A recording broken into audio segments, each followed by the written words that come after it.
He's at his most vulnerable when he makes that wish, and he doesn't expect it to actually work. Right. I wish Nikki Freeman loved me more than anyone in the entire world.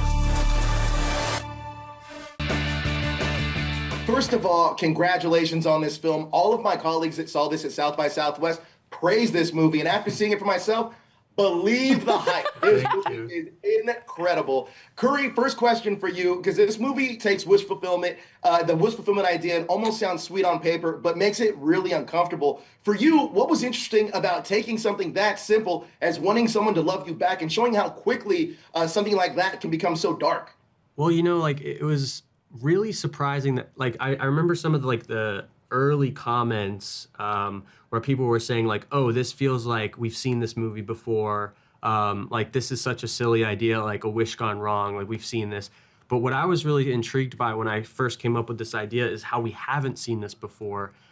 Because even if you've seen an adaptation of someone wishing that somebody loved them, they didn't really go there. Like they kind of pulled their punches, or they didn't it kind of fell flat. And so I actually thought that this was a concept that was to be explored, like something that we hadn't really seen before. And so it was kind of a playground for me. It was really exciting to like dive into like, what would she do? What would she not do? What would feel silly for her to do? And not making this just a killing movie where she goes on a killing spree, but more like being intentional about why she does the things that she does and what her goals are, Absolutely, completely right. This is completely original. I haven't seen anything like this either. Michael, Inde, incredible performances. Thank you. Mike, I want to start with you because there's something really interesting about Bear, because he doesn't wish for Nikki to be happy. He wishes for her to be in love with him. What does that say where Bear is emotionally before anything supernatural even starts?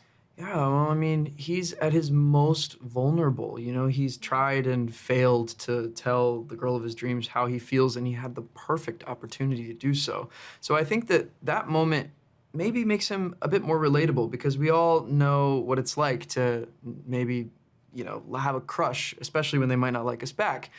He's at his most vulnerable when he makes that wish, and he doesn't expect it to actually work. Right. It's really what makes him a little more potentially villainous is what happens later. It would be silly if he was like, in that moment where he just had that horrible night with Nikki, where it'd be silly if he was like, I wish that Nikki loved me, but I also wish that she was really happy and it was really healthy, and I also because that would imply that he thinks that this wish is gonna work, right? No. He's throwing it away. He doesn't know. No, he doesn't know, and that magic is real.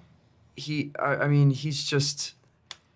I think it's so amazing that he's getting his wish that he's not looking at the red flags right away. He's just like, oh my God, this is so awesome. He's not thinking about her at all. It's total limerence. Yeah. Right.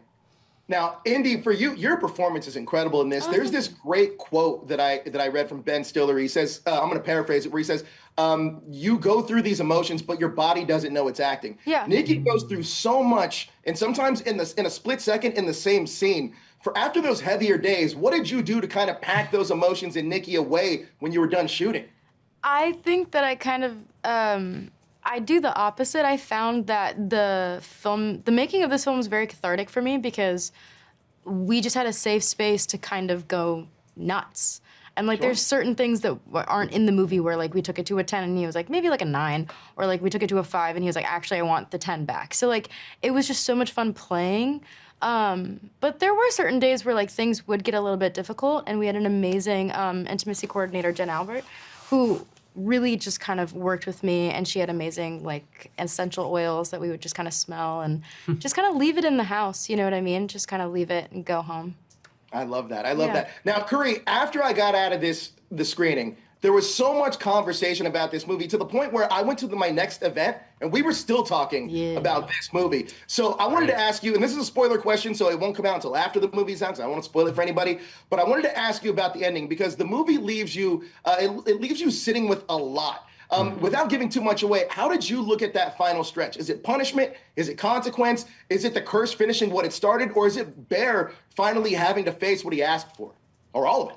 Well, it was actually, I want to give credit to Michael here, because he had this idea that that he puts the pills in his mouth and then he puts the fingers down his throat, trying to make himself vomited them up.